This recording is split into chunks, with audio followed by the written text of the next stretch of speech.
Oh, hell no!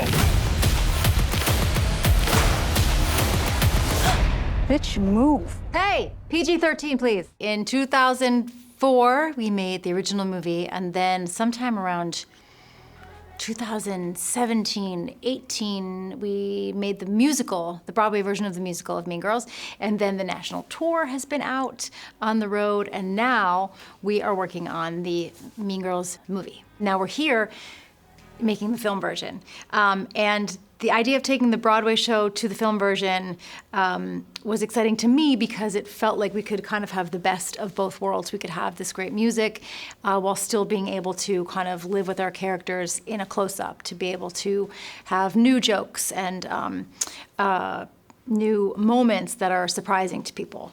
I think that over the years I've realized that these characters and this story have had a much longer shelf life than anyone could have anticipated, and so to get to do something new with them, I think people will be surprised. The main thing that was important to me this time in doing it for the screen was to find ways for it to be new and surprising to people. And I think the casting lends to that tremendously. I think these actors are incredibly perfect in their roles and very kind of modern take on these parts. Bringing together cast of actors is one of my favorite parts of the process, whether it's in film, television, stage. I love getting a chance to be a part of it, and I'm so thrilled about this cast that have come together. Angourie Rice plays Katie.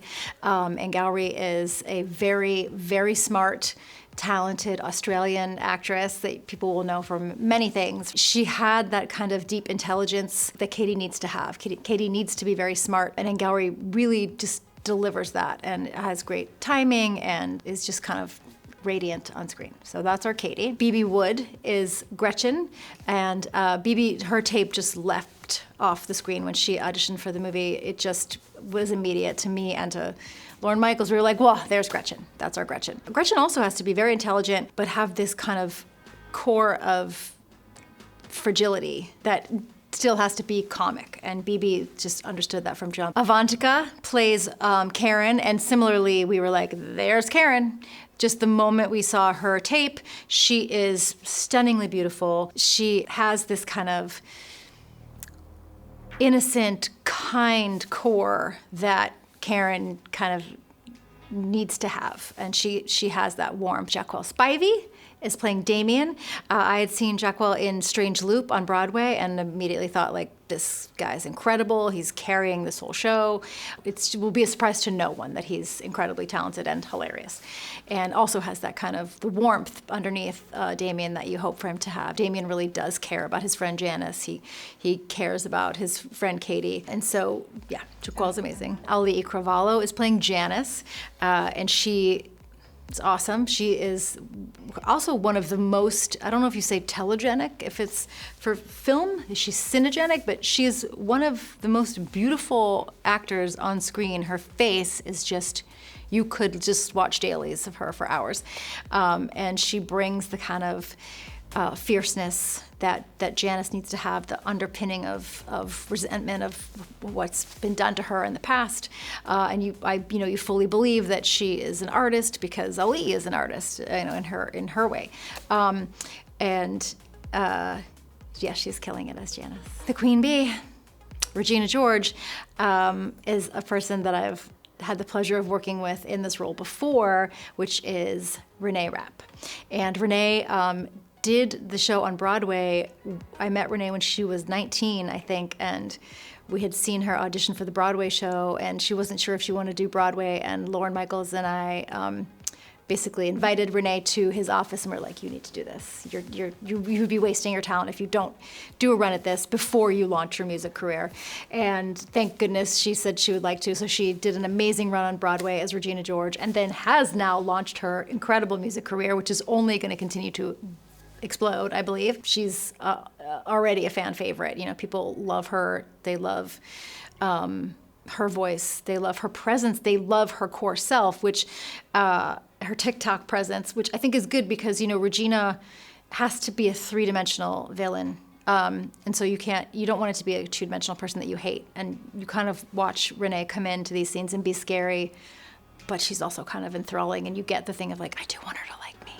Does she like me? I am reprising my role as Ms. Norbury because we thought, well, teachers work for a long time, so it might make sense if Tim and I did it. And so I called Tim and I was like, will you do it? I'll do it if you do it. But it's been really nice to get to work with Tim again. Art and Sam really talked about the need for the movie to be surprising.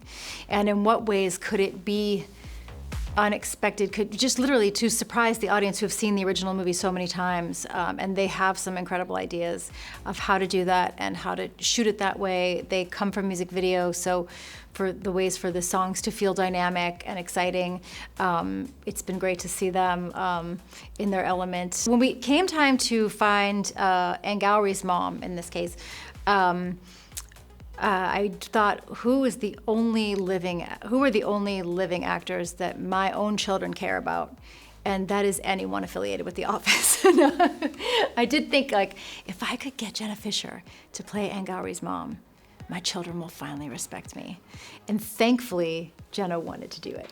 And the other thing that's sort of crazy is I do think that Angourie and Jenna really look related. They really could be related.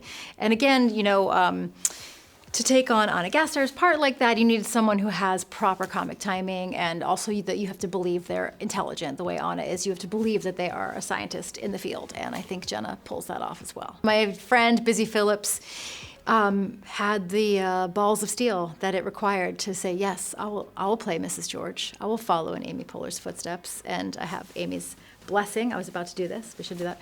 But I did get Amy to bless the choice, and she was like, I think that's a great choice.